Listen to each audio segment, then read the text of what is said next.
Nga një korriku 2026 kanë hyrë në fuqi 2 vendime të Këshillit Ministrave, të cilat përcaktojnë përfitime të rëndësishme për pensionistët. Por kujdes të nderuar miq, jo të gjithë pensionistët përfitojnë njësoj. Cilat janë kategoritë që përfitojnë indeksimin në masën 2.7%, po bonusin 5.000 lekë? Kush kategori e pensionistëve dhe e qytetarëve që përfitojnë ndihmë ekonomike përfitojnë ata? A kanë një afat ato në tërheqje?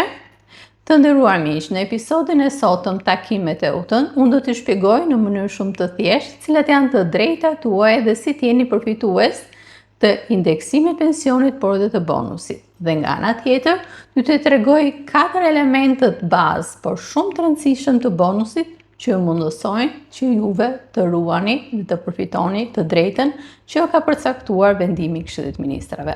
Nëse keni interes për temat e pensioneve, për sigurimin shoqëror apo për çështje të tjera ekonomike, unë juftoj të abonohen në kanalin tim në YouTube të Uta Nunaj Kortoqe dhe njëkohësisht të lini pyetje dhe komente tuaja dhe unë do t'i përgjigjem në momentin më të parë.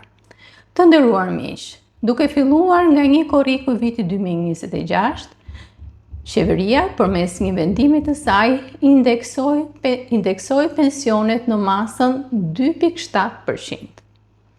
Fillimisht do shpjegojmë çfarë është indeksimi, pse është zgjedhur kjo vlerë ose kjo përqindje 2.7% dhe kush është faktori që merret në konsiderat. Nga ana tjetër, kush janë kategoritë përfituese. Të nderuar miq, ligji përcakton dhe e detyron qeverinë që për çdo vit të kryej indeksimin e pensioneve dhe treguesi i marrë në konsiderat për të realizuar indeksimin e pensioneve është pikërisht norma e inflacionit, që do thotë sa rritet, sa përqind rritet norma e inflacionit, që nuk kuptohet sa përqind rritet niveli i çmimeve të produkteve bazë, me aq ose me të njëjtin nivel përqindje, do ta themi si një nivel dysheme, qeveria ka detyrim të indeksojë edhe pensionet. Ky indeksim është detyrim për të realizuar një herë në vit. Dhe për vitin 2026, indeksimi i pensioneve ka hyrë në fuqi pikërisht më datën 1 korrik. Nga ana tjetër, duhet thënë se indeksimi, duke qenë se është një detyrim ligjor, por që nuk ka një afat të përcaktuar ligjor, atëherë detyron qeverinë që në kohën që ajo e zgjedh ose e gjykon të bëjë pikërisht indeksimin e pensioneve. Në shumë raste shtrohet pyetja nëse indeksimi është një rritje apo cili është diferenca apo ndryshimet mes indeksimit edhe rritjes së pensioneve. Në analizën time, indeksimi në aspektin nominal, domethënë të vlerës së pensionit, është një rritje e pensionit, pra sepse kjo mas pensioni ndryshon në vlerë nga përpara dhe nga pas indeksimi, dhe indeksimi ka për qëllim të ruaj fuqinë vlerëse të pensionistit, që nuk kupton me të njëjtën numër ose njësie produkte që ai blen momentin kur dalë në pension, të njëjtën fuqi vlerëse të ketë edhe në vitet e mëparshme. E thënë në është thjesht, ndërsa me vlerën ose me masën e tij të pensionit, ai në këtë rast blen 100 njësi mall në momentin që ai del në pension, por gjatë gjithë viteve që ai gëzon pensionin të blejt, pra të vijoj të blej po 100 njësi mall. Pra kjo është rregulli indeksimit ose atë çka bën indeksimin. Por indeksimi në këtë rast nuk përmirëson cilësinë e jetesës, nuk përmirëson mirëqenien e qytetarëve, por ruan të njëjtin nivel, pra qëllimi është për të ruajtur të njëjtin nivel nga momenti që qytetari ka dalë në pension. Cili është afati ose cila është koha ku realizohet indeksimi? Indeksimi në këtë rast realizohet një herë në vit, nuk ka një detyrim ligjor për një datë fikse, dhe për 2026 ky indeksim është realizuar dhe ka filluar nga data 1 korrik dhe do të vijon për muajt në vijim. Po cilat janë kategoritë përfituese, që nuk kupton kush janë kategoritë e pensioneve të cilat indeksohen, pra për të cilat qeveria ka detyrimin ligjor. E para në këtë rast janë kategoritë e pensioneve bazë që ka sistemi pension në Shqipëri, që nuk kuptohet.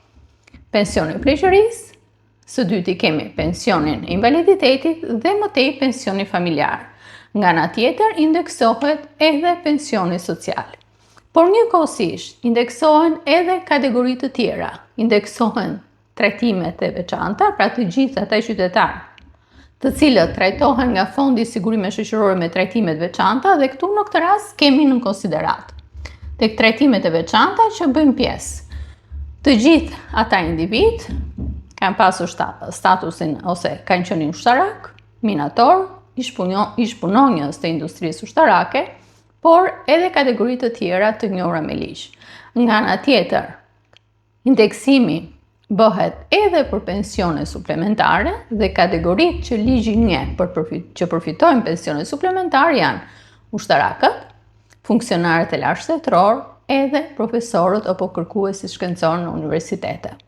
Kategori tjetër e cila e përfiton nga indeksimi janë pikërisht pensionet e posaçme ose të gjitha ato kategoritë e veçanta të shpërblimeve që parashikon ligji, që jepen ose akordon individëve të cilët nuk kanë një përfitim ose nuk janë përfitues të pensionit. Por të nderuar miq, vendimi i Këshillit Ministra ka edhe një përcaktim.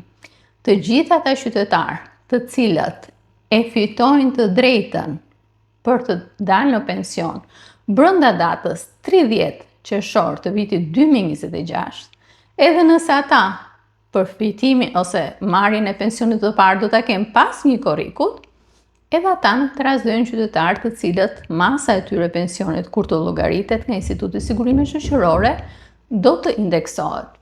Për ta bërë më të thjeshtë për ju të nderuar miq, nëse një grua për shembull që të dalë në vitin 2026 në pension do të duhet të ketë 62 vite, pra të jetë në moshën 62 vjeç, dhe ajo në këtë rast, kur mbush moshën 62 vjeç, ose burri kur mbush moshën 65 vjeç, brenda 30 qershorit të vitit 2026, edhe nëse ata kërkesën për pension do ta bëjmë pas një korriku dhe masa e pensionit do të dalë pas një korrikut, kjo masë pensioni do të indeksohet. Pra do thotë, vendimi i Këshillit Ministra përcakton edhe për këtë kategori. Nëse qytetarët të cilët e përfitojnë të drejtën e pensionit pas një korriku 2026, këta qytetarë nuk janë përfitues të pensionit.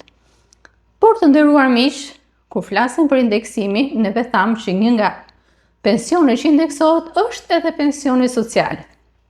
Dhe vendimi i Këshillit Ministrave përcakton në mënyrë nominative se sa është vlera e pensionit social. Vendimi përcakton që pensioni social duke filluar nga një korriku i vitit 2026 është në masën 10.222 lek në muaj. Pra, kjo vlerë ka ardhur duke u rritur nga viti 2015 kur filloi për herë të parë, pikërisht përmes indeksimit të pensionit social.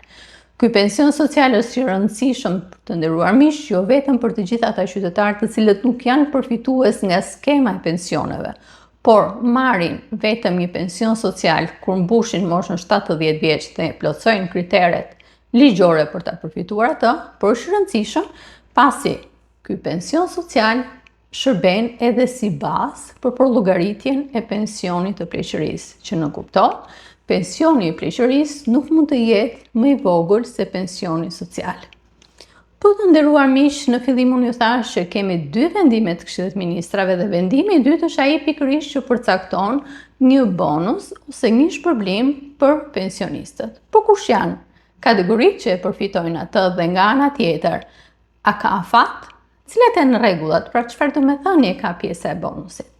Nëse bëjmë një diferencë mes bonusit dhe indeksimit, do të themi që indeksimi është një detyrim ligjor që bëhet një herë në vit nga qeveria përmes një vendimi të saj.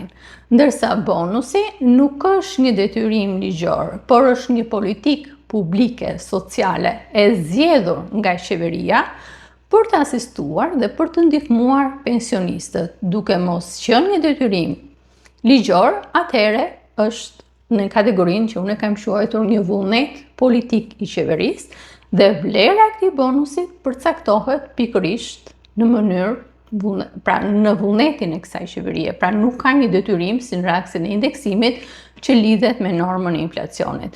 Qeveria për vitin 2026 ka zgjedhur që të japi bonusin e parë i cili ka filluar të shpërndahet në 1 korrik të 2026-s. Kur flasim në këtë rast për bonusin, kemi në këtë rast për të shpjeguar se cilat janë kategoritë. Dhe kategoritë që e përfitojnë bonusin fillojnë nga kategoria e pensioneve bazë ose pensioneve tradicionale që ofron sistemi pensioni në Shqipëri. Pra bonusin në masën 5.000 lekë e përfitojnë të gjithë pensionistët të cilët përfitojnë një pension pleqërie ose një pension invaliditeti ose një pension familjar. Nga ana tjetër e përfitojnë dhe të gjithë ata individ që përfitojnë një pension social. Përfitues të bonusit janë njëkohësisht edhe ata qytetarë që trajtohen me trajtime të veçanta, që janë ish-minatorët, ish-ushtarakët, ish-punojësit e ndërmarrjeve ushtarake, apo kategoritë të tjera të përcaktuara me ligj.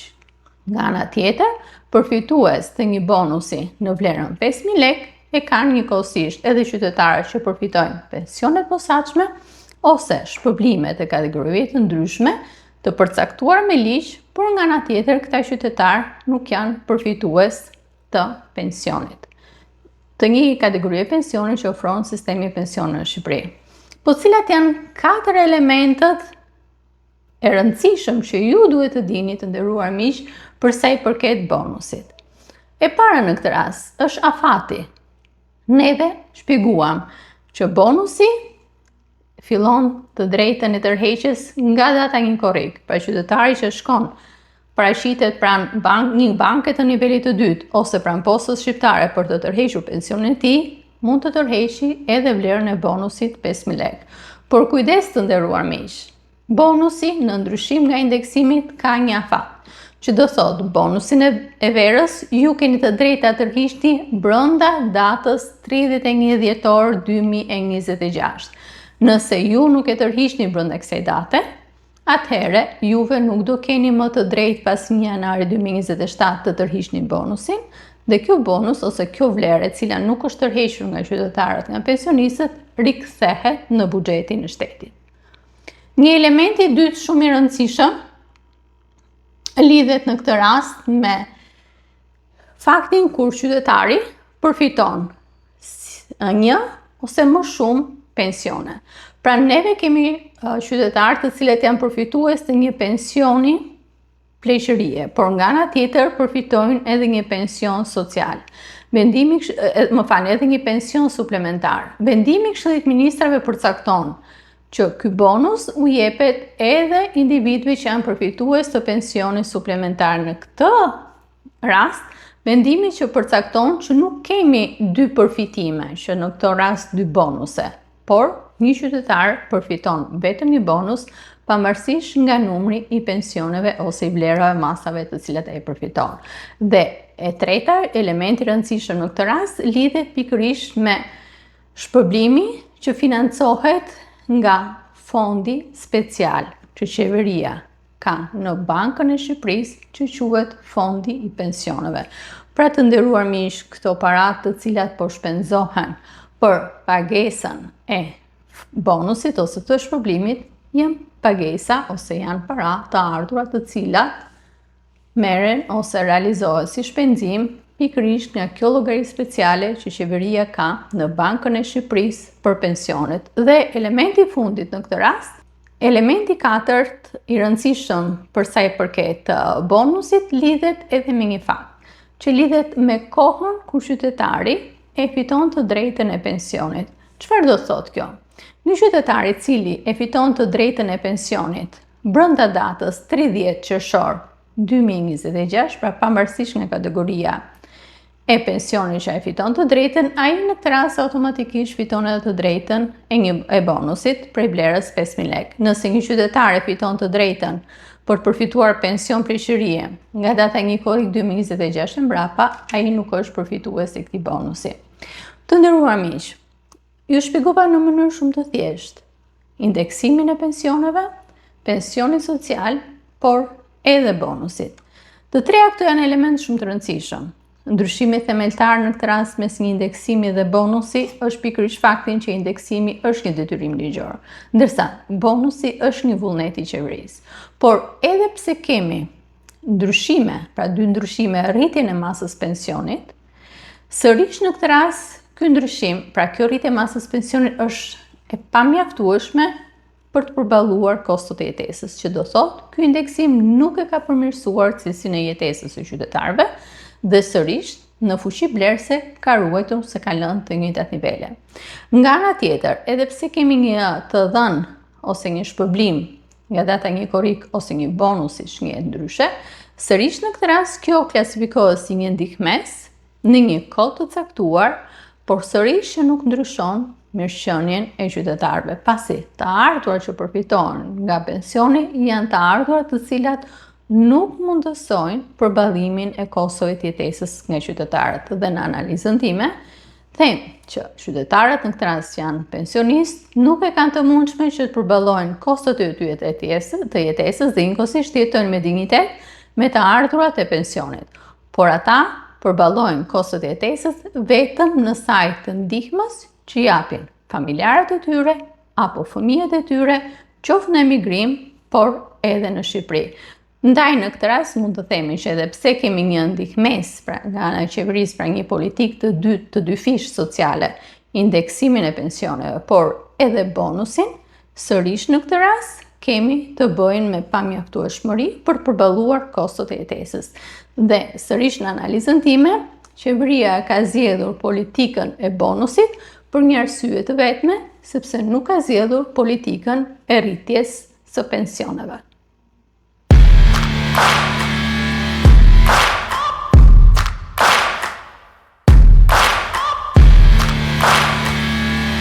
Në pjesën e dytë të episodit të sotëm, në këndin e pyetje do t'i përgjigjem 3 pyetje. Pyetja e parë është: a ka nevojë një qytetar pensionist të bëjë një aplikim pranë sistemit i Albania apo pranë Institutit të Sigurimit Shoqëror që të përfitojë edhe indeksimin e masës së tij të pensionit, por nga ana tjetër edhe bonusit? Jo, të nderuar miq. Për të përfituar indeksimin e pensionit, por edhe bonusin e verës, ju nuk keni nevojë të bëni asnjë aplikim të ri. Kur juve të paraqiteni në një nga sportelet e postës shqiptare apo pranë bankës së nivelit të dytë, kur ju keni llogarinë tuaj të pensionit, juve, duke filluar nga një korriku, tërhiqni në mënyrë të menjëhershme masën e pensionit e cila është rritur përmes indeksimit, por edhe bonusin. Dhe nëse juve këtë bonus nuk e tërhiqni brenda korriku 2026, keni të drejtë ta tërhiqni deri në 31 dhjetor 2026. Pra të nderuar miq, ju nuk keni nevojë për asnjë aplikim të ri, pasi vendimi i Këshillit të Ministrave përcakton që juve përfitoni në mënyrë automatike indeksimin e masës së pensionit, por edhe bonusin e verës. Pyetja e dytë është: a ndikon indeksimi i pensioneve tek vlera e kompensimit që juve keni filluar të merrni që nga janari i vitit 2026 dhe do vijoni ta merrni brenda 31 dhjetorit 2026? Po, të nderuar miq, tek shumë prej jush, masa e pensionit e rritur përmes indeksimit të pensionit mund të ndikojë edhe tek vlera apo tek masa e kompensimit. Çfarë do thotë kjo? Vendimi i Këshillit të Ministrave ka përcaktuar që kufiri i ofrimit të indeksimit do bëhet kur qytetari ka një të ardhur totale mujore, për shembull për kategorinë e pensionit të plot të pleqërisë urban, deri në vlerën 40.000 lekë. Që do thotë, nëse masa e pensionit tuaj është e barabartë pas indeksimit me vlerën 40.000 lekë, juve nuk jeni përfitues i kompensimit. Ose nëse masa e pensionit tuaj është shumë e parafort me vlerën 40.000 lekë, për shembull, edhe pse masa e pensionit është indeksuar, ju jeni për shembull në vlerën 39.900 lekë, kompensimi juaj nuk do jetë më siç keni marrë deri në 30 qershor, por do jetë vetëm 100 lekë, pra zvoglohet. Kjo do thotë, të nderuar miq, që një pjesë e juaja, e cila përmes rritjes së masës së pensionit i afrohet shumë tavani që ka përcaktuar qeveria për pensionet e pleqërisë urban të plot vlerën 40.000 lekë apo për pensionet e pleqërisë urban të pjeshme vlerën 22.000 lekë, do thotë në këtë rast që masa e kompensimit tuaj mund të zvoglohet. Ose në këtë rast mund të mos merrni më kompensim, sepse këtë diferencë që ju e merrni përmes kompensimeve, tashmë e merrni përmes indeksimit pensioneve. Pyetja e tretë është: a ndikon bonusi tek masa e kompensimit?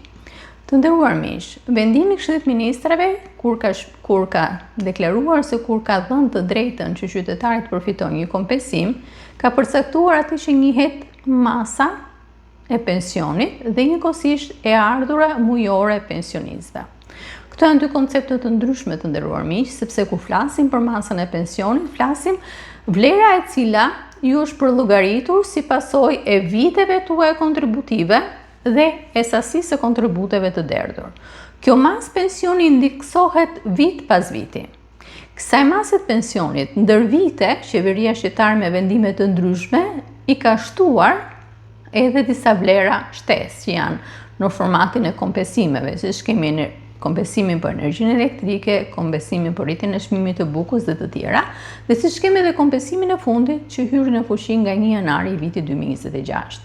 Kjo masë shtesë që klasifikohet si kompensim, bashkë me masën e pensionit përbëjnë atë që quhet e ardhura mujore. Masa e pensionit indeksohet vit pas viti, ndërsa kompensimet nuk indeksohen. Dhe e ardhura klasifikohet si një ardhur mujore. Në rastin e bonusit nuk kemi të bëjmë me një të ardhur mujore, por është një shpërblim në nivel vjetor.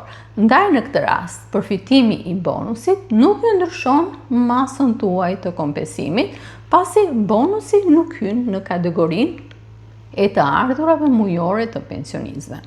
Nëse bonusi do të ndahet për çdo muaj, pra për 12 muaj, atëherë ai do klasifikohet një ardhur mujore pensionistëve dhe këtu në këtë rast mblidhen së bashku me masën e pensionit, së bashku me kompensimet e tjera dhe shihet se sa kjo e ardhur është pranë atyre vlerave tavan që ka përcaktuar vendimi i Këshillit të Ministrave. Të nderuar miq, në episodin e sotëm u ndalëm në 2 ndryshimet më të fundit që ka bërë Këshilli i Ministrave për pensionet, indeksimi në masën 2.7%, por edhe ofrimi i bonusit për pensionistët. Nga ana tjetër, ky bonus krahas pensionistëve ofrohet edhe për ata qytetarë të cilat që janë me aftësi ndryshe, përfitojnë një ndihmë financiare nga shteti, edhe kjo në këtë rast është një vlerë që akordohet atyre. Por është e rëndësishme të nderuar miq për të theksuar që bonusi në ndryshim nga indeksimi ka një afat. Nëse nuk tërhiqet brenda 31 dhjetori 2026, ky bonus humbet dhe vlera rikthehet në buxhetin e shtetit. Indeksimi është një detyrim ligjor që qeveritë e realizojnë vit pas viti. Bonusi është një vullnet politik që qeveria, për shembull për bonusin e verës, e ka deklaruar që e ofron si pasojë e rritjes së të ardhurave ekonomike të vendit. Të nderuar miq, nëse këto tema përbëjnë interes për ju dhe njëkohësisht ju ndihmojnë për të kuptuar të drejtat tuaja, pasi një e drejtë e mësuar është një drejtë e fituar, unë ju ftoj të abonohen në kanalin tim në YouTube të Utanunaj Kortoçi, të shpërndani këtë video të miq apo të afër tuaj, sidomos të qytetarët pensionistë, në mënyrë që ata të njihen me të drejtat e tyre. Dhe njëkohësisht unë ju ftoj të pëlqeni këtë video apo të lini pyetje dhe komente tuaja dhe unë do të përgjigjem në momentin më të parë. Duke ju falenduar përzemërsisht që na keni ndjekur në këtë episod, por njëkohësisht edhe në të gjitha episodet tona, unë ju lë takim për episodin e radhës dhe deri atëherë, miru takofshim.